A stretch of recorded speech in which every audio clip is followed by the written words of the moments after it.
এতটুকু মনে রাখবেন, উলামায়ে কেরামের গবেষণায় দেখা যাচ্ছে এই ইহুদি জাতি অতি শীঘ্রই লাঞ্ছনার মালা গলায় পরবে পরবে পরবে পরবে। কথা বলেন ঠিক কিনা? এবার শিক্ষিত সমাজের আমি একটু মনোযোগ আকর্ষণ করব। কষ্ট হবে না তো? কিছুদিন আগে একটা ফুটবল খেলা হয়েছে না? হয় না?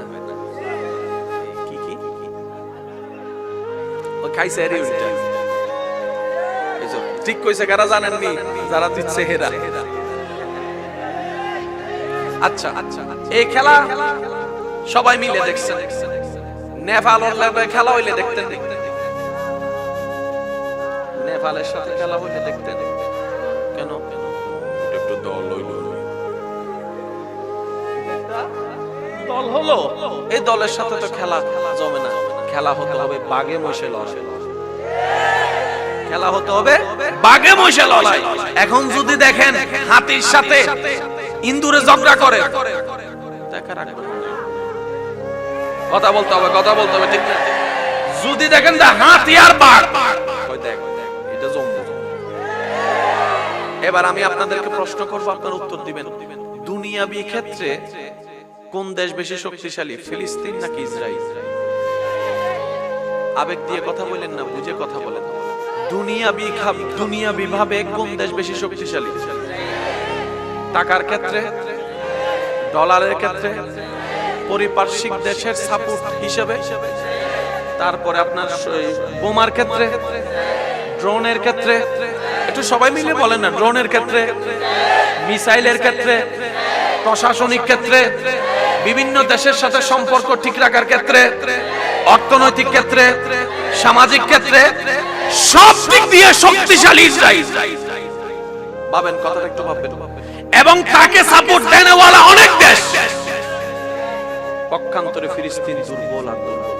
খাবার নাই, পানি নাই, চিকিৎসা নাই, রোড নাই, বোমা নাই, এই নাই, সেই নাই, সাপোর্টার নাই, কিচ্ছু নাই।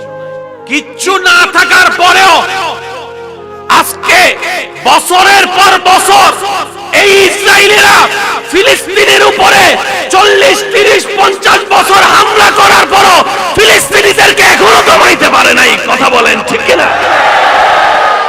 একটু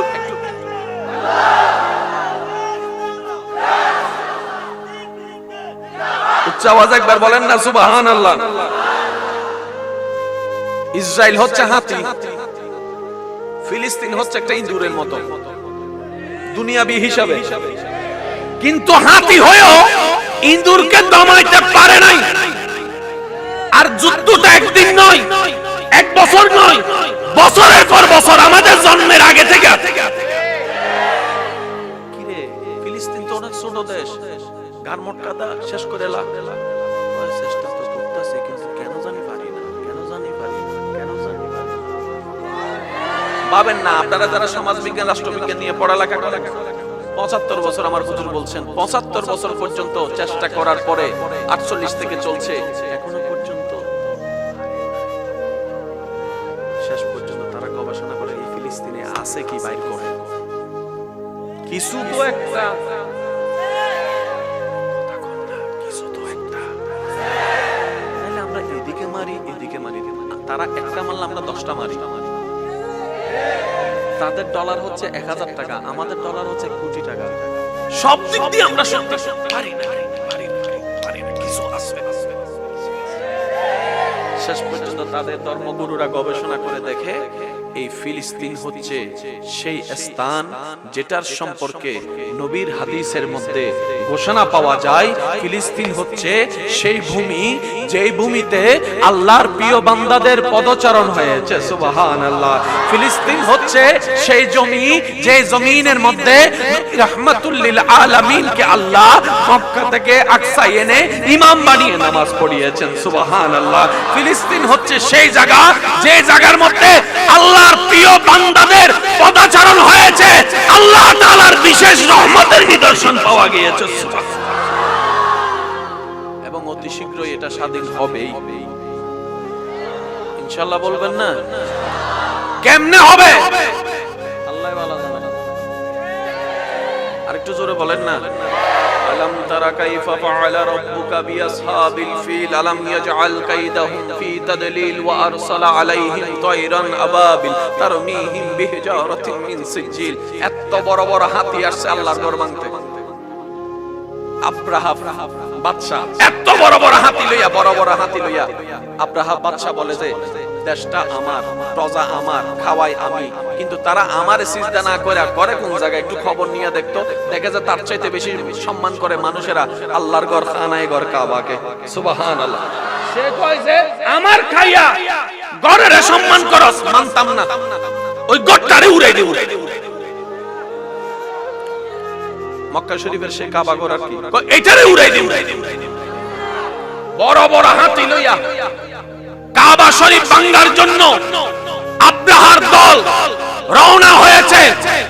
কোরআনের ছায়াতলে বোঝা যায় সূরা ফিলের বড় বড় হাতি নিয়ে আল্লাহর ঘর ভাঙার জন্য যখন আসতে লাগলো, আল্লাহর ঘরের খাদেম ছিল নবীর পূর্বপুরুষ। সুবহানাল্লাহ। উনি যত্নে ছিলেন। ঘটনা অনেক লম্বা, মুখতসর করে বলা, শেষ পর্যন্ত আল্লাহর উপর দায়িত্ব ছেড়ে দিয়ে উনি সেখান থেকে সরে গেলেন। বড় বড় হাতি তো সবাই মনে করতেছে শেষ, আজকে শেষ, আজকে শেষ। আল্লাহ কয় তোদের প্ল্যানিং তো তোরা করছস, এবার আমার প্ল্যানিংটা বাকি। সুবহানাল্লাহ কইলে কি কষ্ট হইব? আল্লাহ বলে যে তোমাদের প্ল্যানিং আলাদা, আমি রবের প্ল্যানিং আলাদা।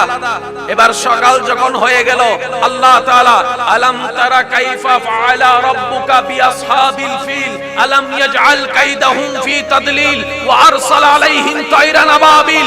আল্লাহর ঘর ভাঙার জন্য আব্রাহা বাদশা বিশাল বিশাল হাতি নিয়ে আসলো আল্লাহর ঘরের বিপক্ষে। আল্লাহর পক্ষ থেকে আল্লাহর হুকুমে যুদ্ধ করার জন্য কোন বিশাল হাতি আসে নাই, বিশাল কুমির আসে নাই, বিশাল দানব আসে নাই। আল্লাহ ছোট্ট ছোট্ট পাখি পাঠিয়ে দিয়েছে, ছোট্ট ছোট্ট পাথর দিয়ে। বলেন সুবহান। পাথর ফেলছে, ঢুকছে, সব বাইরে করে দিয়েছে। আল্লাহর পক্ষে আসছে কি? ছোট ছোট পাখি কোন নাই, যখন আল্লাহর পক্ষে আসছে কি? আর আল্লাহর বিপক্ষে আসছে বড় বড়। আমগো সিডাঙ্গের ভাষায় একটা কথা আছে, মশা মারি বেলা হামান লাগে না বেটা। মশা মারতে হামান কিন্তু রে, মশা মারতে কামানের দরকার কি? ওই আব্রাহা জগতের সামনে বিশাল বাদশা, কিন্তু আসল মালিকের সামনে তার দুই পয়সার দাম হতে পারে তার বিশাল বিশাল হাতির বহর। আল্লাহ পাঠিয়েছেন ছোট্ট ছোট্ট পাখি। আচ্ছা পাখি যদি ছোট হয় তার পা কত দূর হবে? কথা বলেন না। পাখি যদি ছোট হয় তার পা কত দূর হবে? এই পায়ের মধ্যে যদি পাথর থাকে সেটা হবে। ছোট্ট ছোট্ট পাখির ছোট্ট ছোট্ট পা, ছোট্ট ছোট্ট পাথর। আশা যখন শুরু করছে কয় কি সুন্দর লাগে, হাসতেছে পাখি। আইসা আস্তে আস্তে সরছে, পাথরগুলা পড়ছে। পারো মানে বিক্রমার চাইতো বড় কাম করে লইছে। সেজন্য ইমানদার ভাইয়ের আওয়াজ দিয়ে বলেন তাওয়াক্কুল থাকতে হবে কার উপরে? আমি শুনতে পাই নাই, আরো জোরে বলেন তাওয়াক্কুল থাকতে হবে কার উপরে? আমাদের কেউ নাই, আছে একজন, তিনি কে? ইসরাইল বাহিনী যা করার কর, যেমনে করার কর। এখানে আরেকটা কথা বলি, তারা চোরের মতো হামলা করে,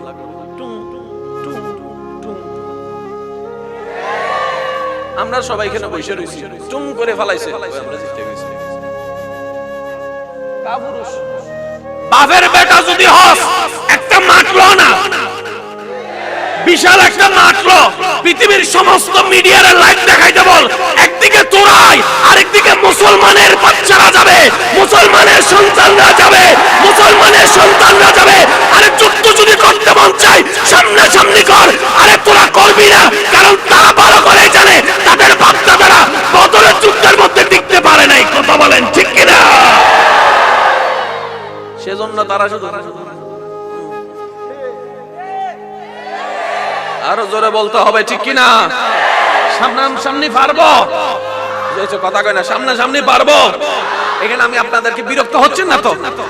এবার আমার মুখে মুখে আপনারা কিছু ধ্বনি বলবেন, এরপরে রিঅ্যাকশন আপনারা নিজেরাই সিলেক্ট করবেন, আমি করব না।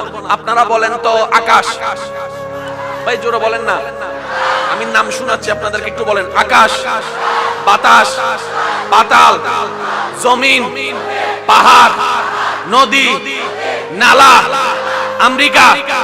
এবার বলেন আল্লাহু আকবার, আল্লাহু আকবার।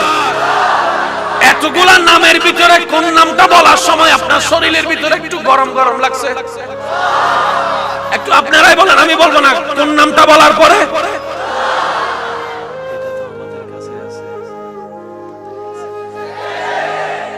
বদরের যুদ্ধের মধ্যে যখন সবাই সামনের দিকে চলে যাচ্ছে, মনে রাখবেন ভাইয়েরা, আপনি যতই কিছু করেন না কেন, একটা জায়গায় আমরা সবাই ধরা, সেটা হচ্ছে জাহান্নাম। 40 বছর আপনি ভুল পথে টাকা কামাইছেন, কোটি টাকা হইছে, কেউ যদি মাথায় পিস্তল ধরে লেখা দেয়, লেখা দেয় সাথে সাথে, কিরে 40 বছর ধরে না কামাইলা, কয় আগে জান বাচ্চা লই, জান বাঁচলে বাকি সব। কথা বলেন ঠিক কি না? মানুষ জানের সামনে গিয়ে হাত নত করে ফেলে, মানুষ জান বাঁচানোর জন্য মাথা নত করে ফেলে, মানুষ জান বাঁচানোর জন্য হাত সিলিন্ডার করে ফেলে, মানুষ জান বাঁচার জন্য নিজের জবানকে বন্ধ করে ফেলে। কিন্তু পৃথিবীর সমস্ত ইতিহাসকে পিছনে ফেলে, স্বার্থ ছাড়া, বেতন ছাড়া, দুনিয়া ছাড়া বদরের ময়দানে 313 জন সাহাবায়ে কেরাম বদর অভিমুখে রওনা শুরু করলেন। সুবহানাল্লাহ। বদর অভিমুখে রওনা শুরু করলেন। পেটের মধ্যে ক্ষুধা, বুকের মধ্যে তৃষ্ণা, তলোয়ার নাই, তলোয়ারের মতো যুদ্ধ করার জন্য বললাম নাই, তীর নাই, হাজার সংখ্যা বিপক্ষে দল দাঁড়িয়ে আছে। জগৎ জিজ্ঞেস করে, আপনাদের কি পরিবারের মায়া নাই? আপনার কি স্ত্রীর মায়া নাই? মার মায়া নাই? বাবার মায়া নাই? সন্তানের মায়া নাই? সন্তানের মায়া নাই? তলোয়ার তো ছাড়া, বললাম ছাড়া যুদ্ধের দিকে যাচ্ছেন, 313 জনতে হেরে আসবেন। সাহাবায়ে কেরাম উত্তর দেয়, যে ভয়ের কারণে ফিরে আসবো, ভয়টাই তো লাগছে না, কারণ আমরা তো যাচ্ছি আমার আল্লাহ এবং নবীর জন্য প্রাণ উৎসর্গ করার জন্য। সুবহানাল্লাহ। এটার নাম ইসলাম, এটার নাম মুসলমান। আল্লাহ বিচার করছেন না নাকি সময় দিচ্ছে? আমি সবার মুখে শুনবো, বিচার করছে না, না সময় দিচ্ছে। আর এই সময়টা আল্লাহ সবাইকে দেয়। বা একটু জোরে বলেন না, জমিন কার? বা একটু জোরে বলেন, জমিন কার? রিজিক কার? ফসল কার? নিঃশ্বাস কার দেওয়া? তো যারা আল্লাহরে মানে না তাদের কত দিচ্ছে? ফেরেশতা কয়, আল্লাহ তারা তো তোমারে মানে না, অন্যরে ডাকে, তুমি দাও কেন? আল্লাহ কয়, আনার রহমান, আমি রহমান। আর রহমান সবার জন্য, মনে রাখবেন, রহমান সবার জন্য। রহিম লিল মুমিনিন, আমি রহিম শুধু আমার মুমিন বান্দার জন্য। রহমান আমি সবার। সূর্য সবার জন্য তুলেছি। আপনারা জানেন, গাছ রোপণ করলে সূর্যের আলো না পড়লে সে গাছ কখনো, আমি কেন বলবো, আপনারা একটু বলেন না রে ভাই, কখনো সেটা বড় হওয়ার মতো হবে? ছোট্ট বাচ্চা দুনিয়াতে আসার পরে দেখবেন দাদি নানিরা লইয়া সকালবেলা, আপনাদের এখানে নাই মনে হয় না, থাকলে একটু কর না, সকালবেলা ছোট্ট বাচ্চাটারা লইয়া রোদের মধ্যে দিয়ে শুকাইতে দেখে, 7-8টা বাজে, কিও দাদি কালো হয়ে যাবো তো, বুঝছস না বেটা, ভিটামিন ডি। আর একটু জোরে বলতে হবে। এবার বলেন, সূর্যের আলো সবার দরকার আছে না নাই? যারা আল্লাহকে মানে তাদেরকেও দেয়, যারা আল্লাহকে মানে না তাদেরকেও দেয়। জগৎ জিজ্ঞেস করে, মাওলা আমরা তো যারা আমাদের দলে থাকে তাদেরকে দিই, যারা বিরোধী দল তাদেরকে দিই না। আল্লাহ পাক বলে, এটা তোদের কনসেপ্ট। আনার রহমান, আনার রহমান, আনার রহমান, আমার দয়া সবার জন্য উন্মুক্ত। চিৎকার দিয়ে বলেন সুবহানাল্লাহ।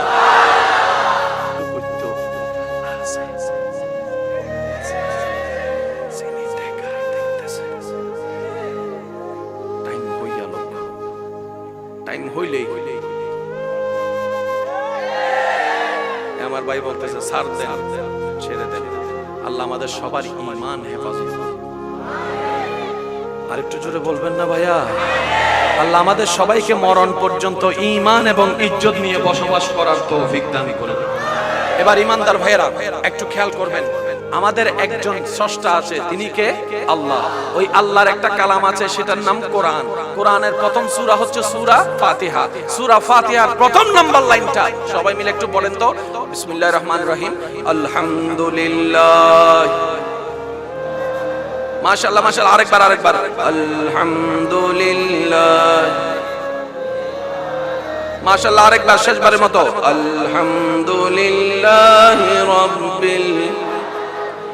একবার বলেন সুবহানাল্লাহ।